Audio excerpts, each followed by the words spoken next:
New governor, new budget. Pennsylvania Governor Josh Shapiro has issued his first governor's budget address. But what's in that budget? Who wins and who loses? And what does it mean for the average taxpayer and their families and small businesses across the Commonwealth? Greg Moreland, the Pennsylvania State Director of the National Federation of Independent Business, joins us to break down this budget and answer your questions and more. That's all coming up right here, right now. I'm Sam Chen, and this is Face the Issues.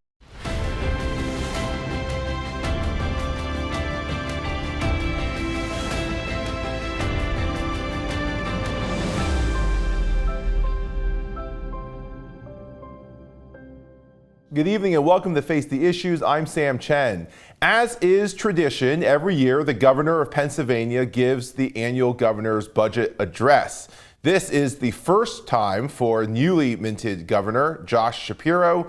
He delivered the address earlier this year. We're joined today by Greg Moreland of the National Federation of Independent Business to talk about that budget and what it means. Greg, welcome to Face the Issues. Hey, thanks for having me back, Sam. It's great to be here. It's always good to have you. Greg, before we jump in, you are the Pennsylvania State Director for the National Federation of Independent Business. Can you just remind our viewers again what NFIB is and what you do in your role?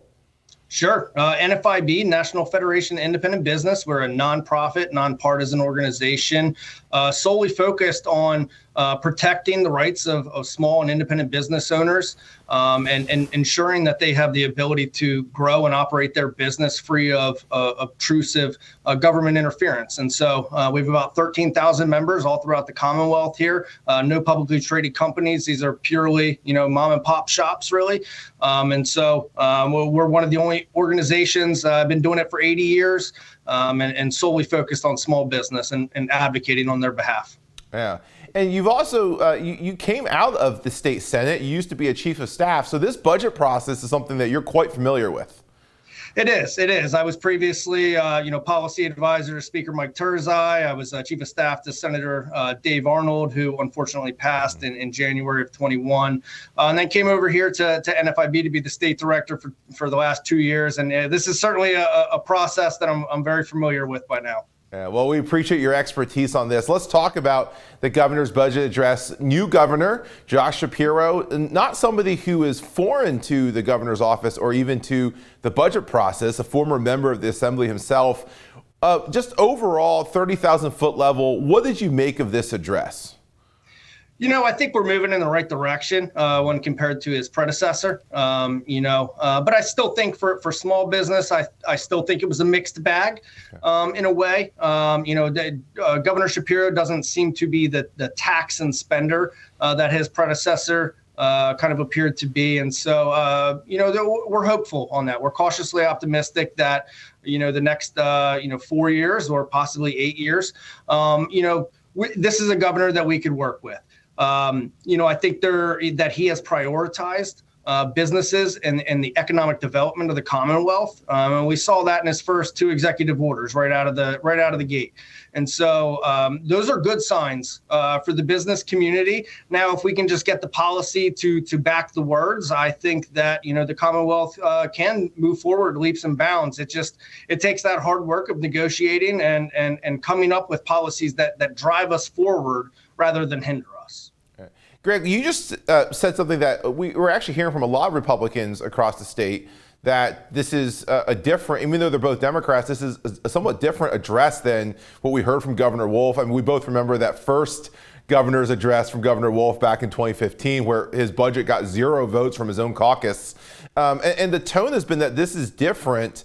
This is that Governor Shapiro has a bit of a record, while Attorney General and so forth, of bringing Republicans on into the process. Is that something that you're seeing or hopeful to see? Absolutely. I think if you look at his cabinet and where he placed individuals, the Secretary of Revenue is former Senator Pat Brown, a longtime Republican senator. And so his Secretary of Legislative Affairs is a former Republican House member. I think when you put a diverse group of folks around you, you get diverse input. and you don't get a bunch of yes men around you. You don't get a bunch of pleasers around you. You have folks around you that are actually going to put difficult questions in front of you and propose difficult things. And so it makes you really think through the issues. And what we're seeing is that, we've already held meetings with the governor's office. We're hosting, NFIB is hosting our Small Business Day on April 25th here at the Capitol. And Lieutenant Governor Austin Davis is coming down to speak with our group.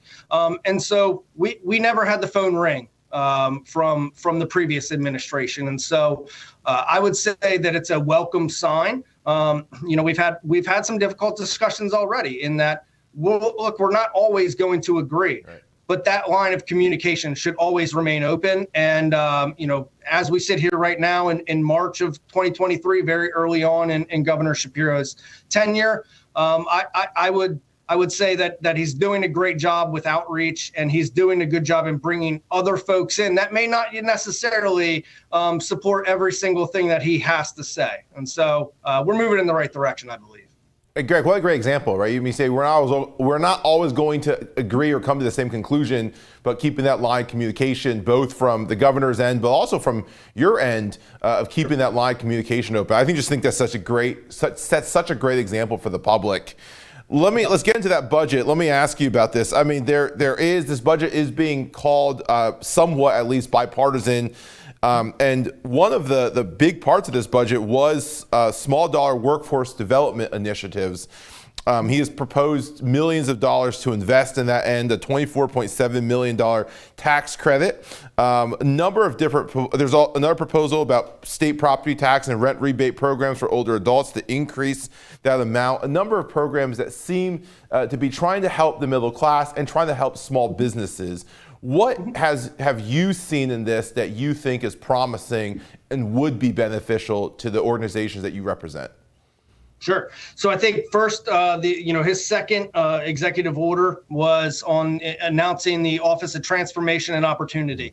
This is billed as a one-stop shop through the state where businesses can go to get assistance and get help, to look for grants, to look for funding opportunities. And we think that's a great step in the right direction. Unfortunately, it seems like it's taking more government to kind of solve what government should have been doing already. But at the end of the day, we think it's a step in the right direction. Cutting the state cell phone tax, I think, is a smart move that benefits everyone. Not too many folks are using landlines anymore, and so I think that's a smart one. He wants to look to help out and provide an investment of $20 million for historically disadvantaged businesses, women. We're trying to get veterans within that community as well, minorities. And so we really think that that's a step in the right direction. He wants to make improvements to the unemployment compensation system, the Organic Center of Excellence to provide farmers with more access to capital. I mean, these are all things that are business related and going to help move the Commonwealth forward. He wants to advance the reduction in corporate net income tax and expedite that process. And I think that's something that has hindered our economic growth here in the Commonwealth, having such a high corporate net income tax. It doesn't really attract a lot of businesses. And as we've seen, we have an aging population that is growing here in the Commonwealth, and we have a declining younger population. And so we really need to be providing more opportunities to middle-class folks for advancement in their careers here in Pennsylvania. And I think by dropping the tax rate, looking to bring in some businesses from out of state, bringing in big business, spurs small business, and small business is who I represent. So, I think it's a win-win, and all ships kind of rise with the tide when we're looking at some of the proposals. But while that's good, I think there were several challenging items within his budget as well, though. Yeah, and I'm going to ask you about those in the moment, but I want to come back to this corporate tax thing. I mean, this is something when he ran for governor that he hinted at. I imagine that this gets some pushback from, at least, it's not a national Democrat talking point. Does the governor face pushback in his own party from some of these proposals? I think that most folks, I think if the bill went up right now for a vote, it would pass. I think that most folks want to see their objectives, before they give the yes and the blessing that they support this idea and concept. They want to see some of their legislative concepts move or gain traction first. I think there is a reluctance with the expedited decrease because of revenues and what that means. And I think if you look at the Independent Fiscal Office out-year projections right now, we do stand to face a structural deficit in future years to the tune of several $billion each year. And so I think, preserving the rainy day fund is critical. Right now, we have about $5 billion in that fund. One party in the General Assembly says, let's spend it now. The other party says, let's hold on to it for future to avoid future tax increases. I think we would be in the camp with those that are saying, hold on to it, preserve that fund, just like many of us all have savings funds at home, right? You don't empty out the savings fund to pay for things out of your checking. You hold on to the savings account and maybe say, maybe we need to tighten the belt strap a little bit. Maybe we need to look at some of the other things that we're funding, discover whether they're valuable or not, and then move forward. Maybe this is a time where we should be looking at zero-based budgeting, but I'm getting way ahead of myself there. Good. Greg, I appreciate that insight. We're going to cut the break. When we come back, I want to talk a little bit more about some of these things that you think Republicans and Democrats can work together on, but also the things that, we're facing a divided legislature. So I also want to talk about things that we think might end up being pulled out of this budget. So don't go away. We'll be right back. Face the Issues is produced and recorded in the studios of Lighthouse TV. Positively different.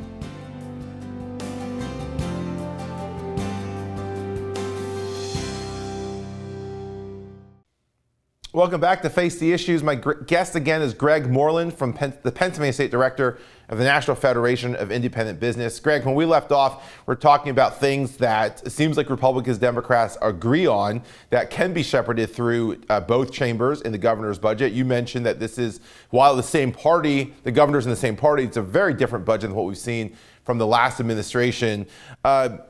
You mentioned a number of these things that you like. Getting rid of the cell phone tax. There's seeming to be an investment in middle-class Pennsylvanians and in small businesses, trying to cut that or reduce that corporate tax rate back. We have one of the highest in the country.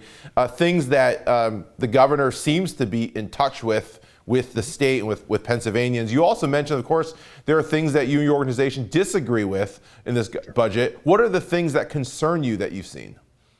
Well, I think there were several proposals. I think when you look at, sometimes you make a pro and con chart, and I think I will say, I think the pros outweigh the cons in his budget address. But there were some pretty troubling items of concern there. Basically, by 2028, Governor Shapiro in his budget has basically emptying out the rainy day fund, that $5 billion I was talking about before the break. We don't think that's a good idea. We think we should be tightening the belt straps. He also included about $670 million in his budget from revenue from the Regional Greenhouse Gas Initiative, tax that would be collected on energy distributors or energy generators. And so, we don't believe that the Regional Greenhouse Gas Initiative is the way to go. Energy prices are already far too high. We sit on basically the Saudi Arabia of natural gas. We should be utilizing our best natural resources here, creating good paying jobs and building out economic development here in the Commonwealth, rather than imposing a carbon tax on the industry and then raising prices on consumers by about another 30% from today's rates.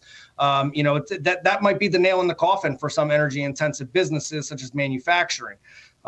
Labor law compliance investigators, he wants to add a little over $1 million to add another 9 labor law compliance investigators. He made the remark, well, what are you afraid that we find?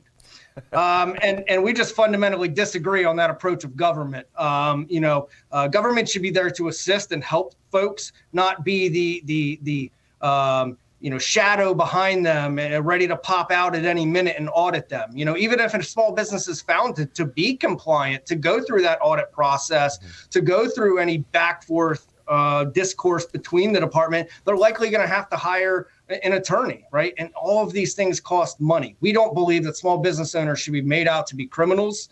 We don't believe that emphasis should be placed there. Now, the bad actors should absolutely be held accountable for breaking the law. But we don't believe that it's a wide scope of problem. We don't believe that we should be investing more money in that. We believe we should be training and ensuring folks are following the law through education. And finally, I'll bring up the minimum wage. Look, the minimum wage here is $7.25 in the Commonwealth. I would be hard pressed to go out and knock on 100 doors right now and find one door of a business that is paying their employees $7.25. If they are, they've probably gone out of business by now. The marketplace has driven wages far, far above the minimum wage. We need to get away from the conversation of minimum wage and start talking about family sustaining jobs, how we take some of the lower level workers, train them to become middle level workers, and how we take some of the mid-level workers and train them to become upper tier level workers. And I think through some of the workforce development initiatives that the governor is proposing, I think that is a possibility. But we think that conversation is not going to start with a minimum wage discussion. So a few years ago, your predecessor, who's now the Deputy Auditor General, Gordon Dellinger, had a conversation about minimum wage and said something very similar. That's not necessarily in opposition to workers being paid more, but the question of how we're approaching this question. And back then, when minimum wages often were still sitting around that $7.25 number, he had said then that we'll likely see the market drive that wage up. And that's not something NFIB is against. It's not the idea that the wage is going up that you're against, but the notion that we're regulating by government. Is that still the position that your organization is holding today? Yeah, absolutely. It's about government interference, and that's many cases. Oftentimes government thinks they're doing a service to the employee or the employer, and oftentimes it backfires on them. And so what we're saying is the market has fixed this issue throughout COVID. The market has fixed the issue, and employers are paying far, far above the wages that they were paying previously. There is absolutely no need for the government to step in at this point and put their hand in the cookie jar. The market is doing just fine without the government interference. And I think, our members are more of the mindset that they just kind of want the government to stay out of their way and allow them to operate their business, as they see fit, with proper oversight, of course. But, not every little nuance of their business needs to be dictated and regulated by government. And I think, it's like the death by 1,000 cuts kind of mantra there. And we've seen it over the past couple of years. We're just, we're one of the most heavily regulated states in the nation. We have plenty of regulations already on the books that are already difficult enough to follow. We don't continue to need to pile on top of the small business there. Greg, and I think that's such an important point that you're making that is imperative for viewers to understand. There is sometimes a disagreement about the end goal. For example, RGGI, the Regional Greenhouse Gas Initiative, should we be in it? Should we not be in it? There is a fundamental disagreement about what we should be doing in that case. And then there's a disagreement about how we get there, which is another part of this. And to your point, you're saying we're not disagreeing with the idea that wages should go up, that people should make more money, should get better jobs. We're disagreeing on how we get there. And I just think that difference that you just explained is imperative for viewers to understand. Yeah, I mean, look, a small employer, their best asset is their employee, right? They don't want to lose that employee. Rehiring, going through the interview process, retraining, that's expensive. It's time consuming. Right now, 47% of our small business owners say that they can't find available workers to fill their vacant positions, right? And so why would a small business owner not want to take care of their employee? They risk losing that employee to another company and then having an unfilled position within their company. Our average membership has an employee, a number of about 10 employees, right? Wow. So we truly are the smallest of small businesses. These regulations, these burdensome actions by the government really come down on the small business owner who who, quite honestly, may not have gone to college for business administration. They may have had a skill, a passion, a desire, something that they loved doing, and they turned it into a career, right? We don't need to make criminals out of these folks. We need to encourage them. We need to incentivize them rather than slapping a tax on the energy generation industry. Why don't we provide an incentive for them to do carbon capture technology, rather than mandate a Keystone Saves or a retirement account for small employers? Why don't you incentivize a small employer to, have their own 401k or enter into a multiple employer plan, something of the sort? We need to stop using the cattle prod and use more of a carrot and stick model, I think. I like that analogy. Greg, let me ask you this. I mean, you said in this budget, there's things that you think are good. There's things that you think aren't great. You said overall the pluses outweigh the minuses, but we both know that this is facing a split legislature for the first time in a long time. And so I think the governor seems to acknowledge this reality. I mean, he said so in the address. Also, two chambers being both led by women for the first time in a long time, or first time ever, I think. How does this go from here? What do you see happening in these negotiations and the navigating through a slightly Democrat House and a Republican Senate? Yeah, I think the governor's proposal is just that, right? It is a proposal to the General Assembly, and then the appropriations committees have many meetings with all the departments, try to figure out where the departments are at, what they're asking for, what they used money for last year, what it was a success. So it's all a negotiation. It's a long-term process. Do I think that the end result will look something like the governor's budget address? In some aspects, yes. In some aspects, no. I think it's very hard to tell right now, considering we really even haven't had any session days in the PA House. So we can't even necessarily get a picture as to what the Democrat-led House objectives and plans are for prior to the budget. And typically we see, many pieces that end up in the budget, will run out of the chamber in the first 6 months of the year.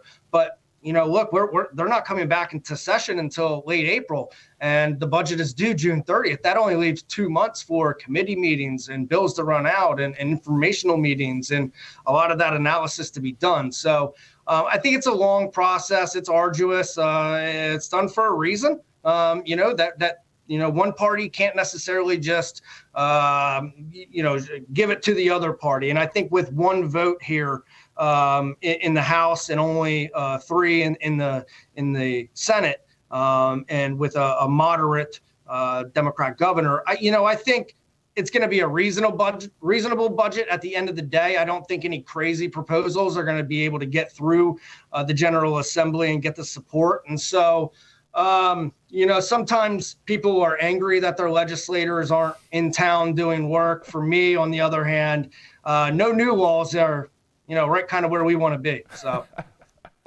I appreciate that. Greg, we're going to cut the break. Don't go away. We'll be right back.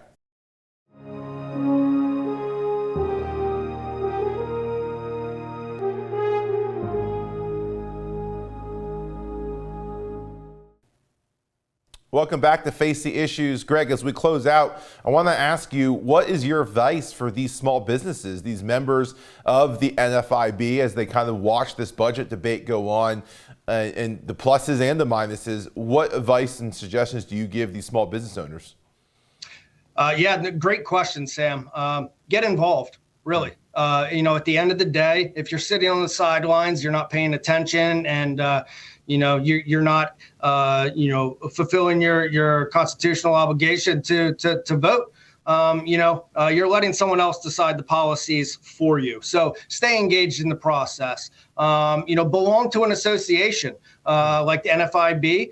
Belong to your local chamber. Belong to your local Rotary. Belong to a group where people are talking about the current events in your community. Attend meetings. Pay attention to what your county commissioners are doing. Pay attention to what your township officials are doing. We often pay attention to the presidential race, and that's what rules the day and why people come out to vote.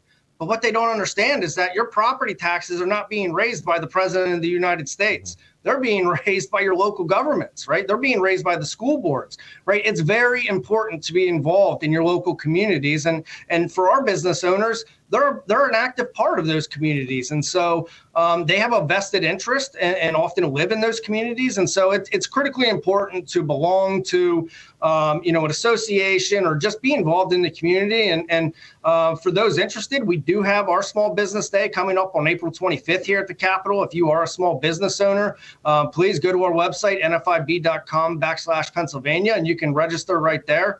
Non-members are allowed to attend this event as well. And so we would love to have any small business owners. We're going to have a great day and just take the message to the elected officials.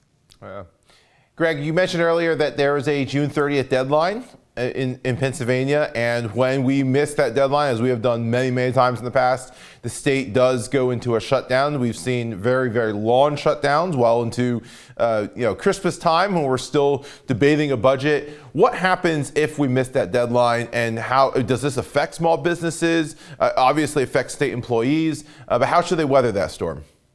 I think I don't think that that's going to be the case this year. I think that we have a reasonable group of individuals inside that building that are going to come to a good solution for all.